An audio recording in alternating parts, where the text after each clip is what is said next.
Hi guys, this is gsnmon.com and I'm here with a review of the Motorola Moto Z2 Play. This is a modular phone and a mid-range device that's a successor of one of the best battery handsets we've ever tested. We can see here the modular pins. The phone debuted earlier this summer and it's priced at around $480. It's very slim but still has a protruding camera, borrowed from the Galaxy S7 from what I've heard. So the predecessor had a fantastic battery. Let's see how this one fares. On the design front, obviously it's made of metal. It no longer has a glass back. It's got a slim 6mm waistline. It's obviously premium and quite comfy, although it's pretty wide and also quite long for a 5.5 incher. I would have to say it's reasonably easy to use with a single hand, although being so wide, people may not be huge fans of its format and aspect. Okay, so the bezel's not very narrow, while the device has a pretty good grip. Buttons a bit on the small side, but I would say they're reasonably comfy. We've got a fingerprint scanner here at the front. It's obviously premium because it's made of metal and glass at the front. It's 1mm thinner than the predecessor and a pretty impressive 20 grams lighter at 145 grams. It feels unique if you look at the front. And if you look at the back, you can tell it's a Motorola, and that has to count for something in 2017 when all the phones basically look the same. It got even a bit of the Razer DNA. Now, on the display front, we got a 5.5 incher with a Full HD resolution of the Super AMOLED variety, and let's have a look at the screen behavior by putting it to the test. So Super AMOLED Full HD 5.5 inch, and our test video should be here somewhere. Okay, so the colors clearly pop out, courtesy of being a Super AMOLED. Got very good brightness, excellent contrast, wide view angles, and a pretty deep black. Now the pixels, we put them under the microscope and we achieved this pentile matrix pixel setup. And we also achieved something else, a crazy good result. 640 lux units, which is very bright by all standards. Is basically the first place phone in our tests, minus the handsets that has a special sun setting. When I say sun setting, I'm talking about the Galaxy S6 Edge with an extra boost in the sunlight, which took it to 900 lux. Anyway, this remains the first if you discount the special settings. It beats the Sony Xperia XZ, Galaxy S7 Edge, Galaxy S8, and also we have special settings for the screen. By the way, just so you know, the predecessor had 444 lux. This is quite the upgrade. So brightness level, adaptive brightness, there's color mode, which offers standard and vibrant options. There's wallpaper, font size and display size. Overall an excellent screen that's very, and I mean very bright. Now, as far as the rest of the hardware is concerned, we're dealing with a Snapdragon 626 processor. It's an octa-core CPU clocked at 2.2 GHz. It also comes with 3 or 4 GB of RAM and also 32 or 64 GB of storage plus a micro SD card slot. The predecessor had access to a Snapdragon 625, so the 626 is a bit of an upgrade. So luckily, we felt no lag. You can open up as many apps as you wanted and still there will be no problem with the lag here. And obviously gaming also checked out. We played the new Shadow of War, the follow-up to Shadow of Mordor, and also played Riptide GP Renegade, which is a benchmark game and is quite intensive in resources. You can also tweak the graphics all the way to the max. So let's check it out. Benchmark game. Here we go. You can tell from the loading time we're dealing with something special.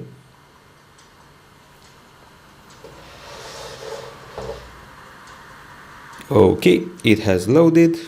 Let's check it out. Trying a boost, maybe. Excellent frame rate, very crisp screen. Very nice lighting, effects, shadows, and of course the famous trademark water splashes. We're done with the gaming. You know what's coming.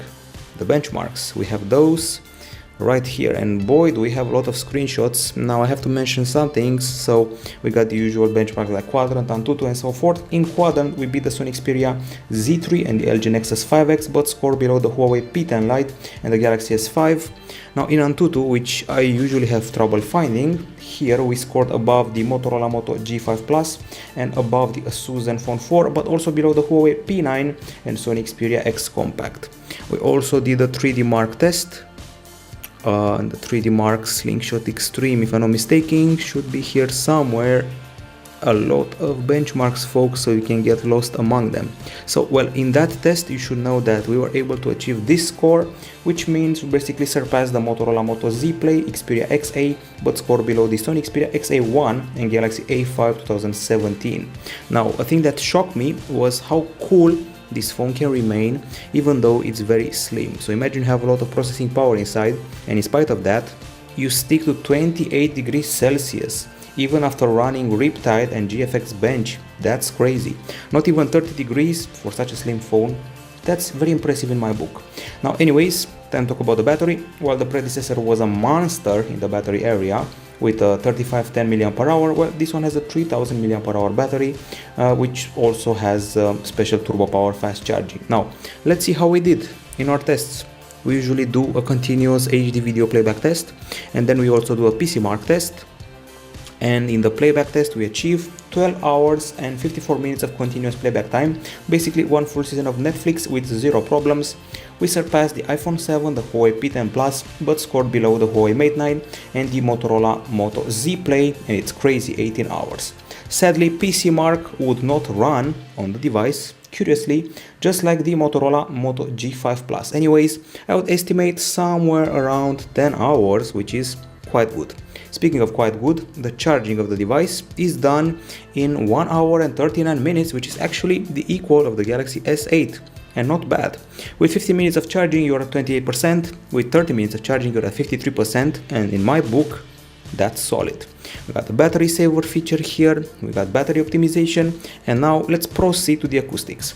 Sadly, Motorola is not moving to a stereo speaker anytime soon, no speaker here, you're just using the earpiece as the main speaker. So let's output some music.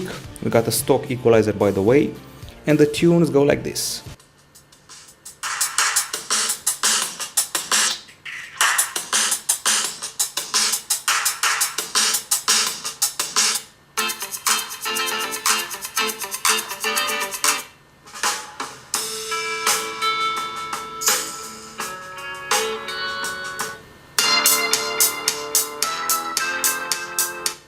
Okay, conclusions: a pretty loud volume, pretty high volume, excellent clarity, very smooth guitar and a very nice bass, plus an optimal voice.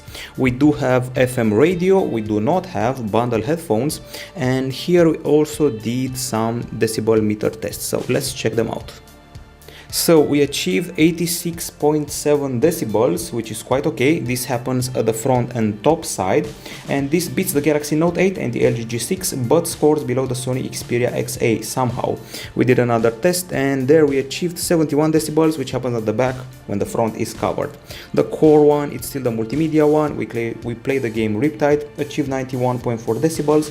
This is, I would say, only good. It beats the Moto G5 and the P10 Plus, but scores below the Nokia 3 and the Xiaomi Redmi 4.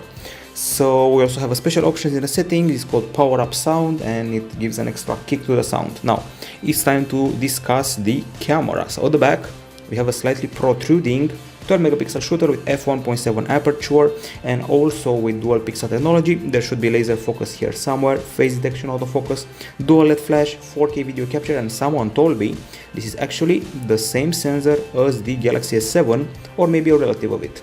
At the front, surprise, 5 megapixel shooter with dual LED flash, not something you see every day. I will not even show you the camera UI, it's totally typical stock Android affair, the same kind you see on all Motorola phones. So I'm going to skip straight into the gallery, and boy do we have some crazy shots. We also play with the Motorola Moto 360. Yes, you can attach a module here, but more about that later on. Let's go to the pictures first, and as usual we have a bundle.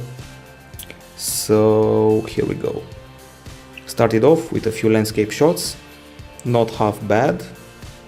I would say some of the shots were burnt, but I was happy with the selfies.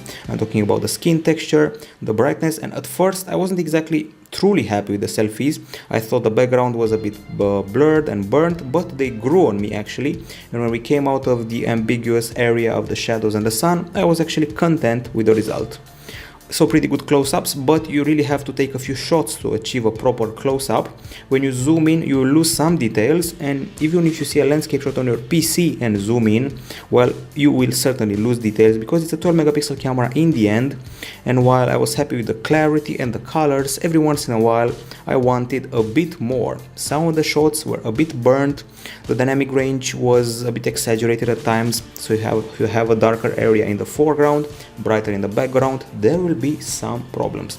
At least we have a fast focus, truly fast picture taking, and I'm happy once again with the selfies, great skin texture, and in general, now I'm back to the main camera, in general the pictures were bright, sometimes maybe too bright, and here I'm talking about the f1.7 aperture. So let's find some close-ups because those are important. We have some shots here of a peacock, pretty good colors, but it's clear that when you zoom in you will lose details. Close-ups, indeed, a few attempts to get a proper one, and unlike the flagships, this handset will achieve a blurred shot or two, but not a huge amount. For a mid-range phone, it's still within the normal limits. The HDR works quite fine. We have here some samples of the HDR lighting things up. So in general, I would go ahead and put this maybe on par with ASUS Zenfone 4 minus the dual camera, and maybe the Huawei Honor 8 once again minus the dual camera. It beats the predecessor a bit, and I was happy with the colors, the clarity, and especially the light. Maybe even too bright for the phone's own good. I would even put it on par with the Huawei P10 Lite if you really want another comparison. Of course, even though I said it has the same camera as the Galaxy S7, it's nowhere near the Galaxy S7, and I think that the comparison before with the Zenfone 4 was a bit exaggerated. I would go back to the Zenfone 3 maybe, not exactly the 4. Anyways, time to talk about other things like the low light capture. Boy, do we have a lot of pictures or what. Be sure to check out the full review on gsn1.com. We usually publish full galleries right there. So I went back actually last year, or better said months ago, when we tested the Motorola Moto Z Play to compare the low light captures and see what's changed. So first of all, things are brighter, things are less yellow, but with the camera, while it's a bit more pragmatical this time, it also produces some strange hues here and there, and also some areas are a bit blurred. I would call the streetlight halos pretty okay, but there's a bit of a white layer, sometimes a ghostly layer on the pics every once in a while. So basically things got brighter, but it also caught some hues in the process. And no more yellow, luckily. I would put it on par with the Huawei P10 Lite or the P9 Lite 2017, and what I love the most about it is the contour of the buildings during the night time, talking about the monuments. But beware, be prepared to focus properly, otherwise you will wake up with a few blurred shots. Now, that's photo. Let's talk video. So, Full HD, MP4, 30 frames per second or 60 frames per second, 4K obviously, and let's find the clips. So, one example is this one.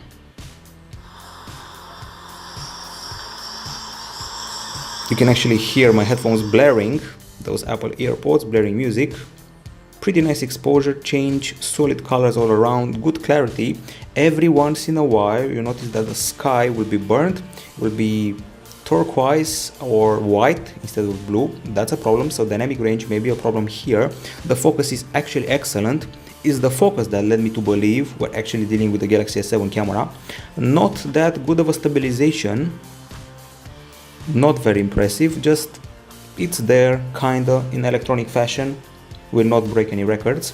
I was very happy with the 4K video capture, the exposure change, and the focus. There may be a bit more work needed if you want to really get proper dynamic range and proper colors.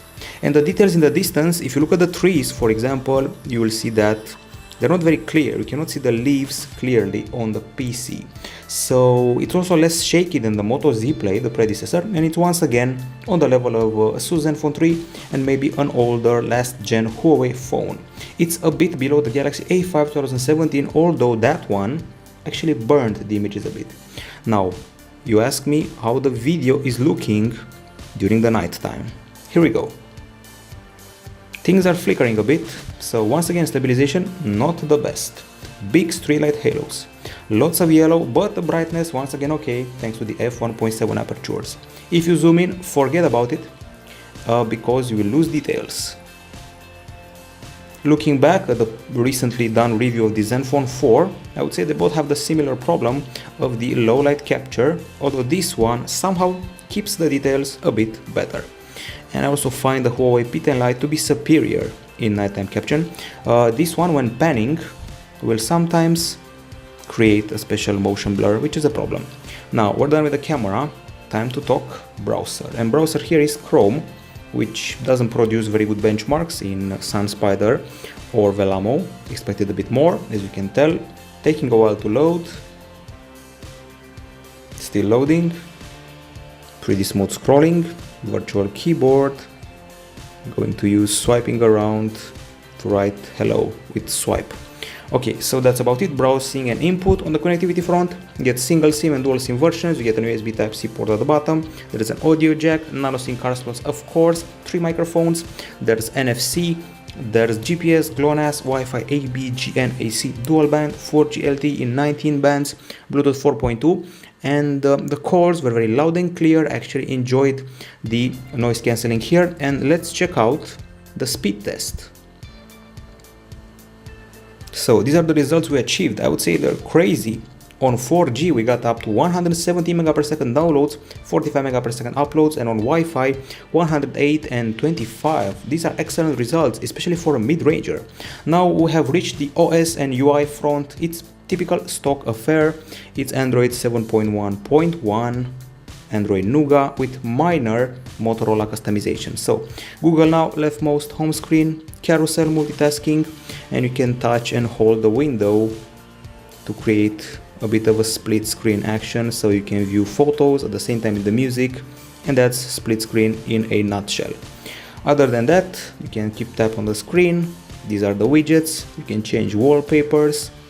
Then we got the drop down area with a stock, quick settings and notifications, and then we have finally reached the fingerprint scanner, which is here.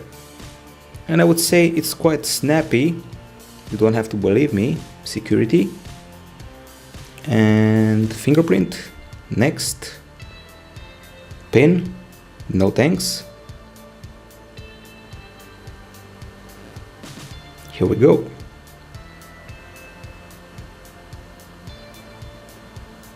"12 steps as usual." Done. And now let's see just how snappy it is. I would say quite well. 90 degrees and 180 degrees. I would say it's working fine. Okay, so that's what the OS is about. Settings are rather typical. You can see them all here. And a nice little extra is the Moto modes, of course. Speaking of Moto, there's also a Moto app. We got the Moto actions. You can use simple gestures like chopping, twisting, swiping. You can even use this little button here with the fingerprint scanner to control things. Moto display is basically a glance feature. Moto voice is all about vocal commands. And I want to get back to the Moto display. Leave the phone on the table, do nothing, then move it a bit. Just move it or grab it and it should be able to show you stuff like it's happening right now. The time, notifications and all that. Okay, now let's see the pre-installed apps. There's about 20 of them, 20 plus, something like 29 of them. We got stock stuff, we got Moto, Moto modes, photos, Google Maps, there is Drive, there's Docs, there's Chrome, Calculator and Calendar. I said before stock, well actually the Moto ones are obviously not stock, but the core is. Well folks, it's time for the verdict for the Motorola Moto Z2 Play. Yes, I know we have not covered the modularity. That's the subject of a separate video. We have 5 modules for you to show. So let's hear the verdict. Now on the pro side, we're dealing here with a handset that comes with bundle modules. In some countries and on some retailers, they're bundling the modules, like the Moto gamepad. It's got a very, very bright screen, solid build, premium design. It's got an excellent battery. It takes some mean selfies, I mean good. Okay performance, nice acoustics, fast connectivity, stock UI, and the dual LED flash for the front camera. These are the pros. On the con side, it has expensive modules. It's got a big protruding camera, which may be a turn off for some people. It has a bit of dynamic range problems in photos and videos. Stabilization should be better. We should have OIS. There's some blur here and there, certainly not flagship level camera. And we do not have stereo speakers and no proper waterproofing. So in the end, you are lacking choices in the area of modular phones. That's what Motorola is betting on. They're basically the only company offering modular phones. And this one is a pretty safe bet. It has the performance, the camera and the battery and the acoustics plus the screen to be sufficient for the current year. It can fight the Asus Zenfone 3, maybe the Zenfone 4 a bit, it can fight the Huawei phones and add an extra modular thingy, and on the price range it's similar to the Asus Zenfone 4, and it will also fight the Huawei Honor 9, but has a big minus. It does not have a dual camera, but it has the module. So your choice, you can go with the dual camera from the rivals or go with the modularity from this one, and that's a pretty unique proposal. So on my end, I would say it's a solid alternative for the last year flagships and about a 15% upgrade from the Motorola Moto Z Play, while also not having a crazy battery inside. So this is it from gsm.com. This has been the review of the Motorola Moto Z2 Play.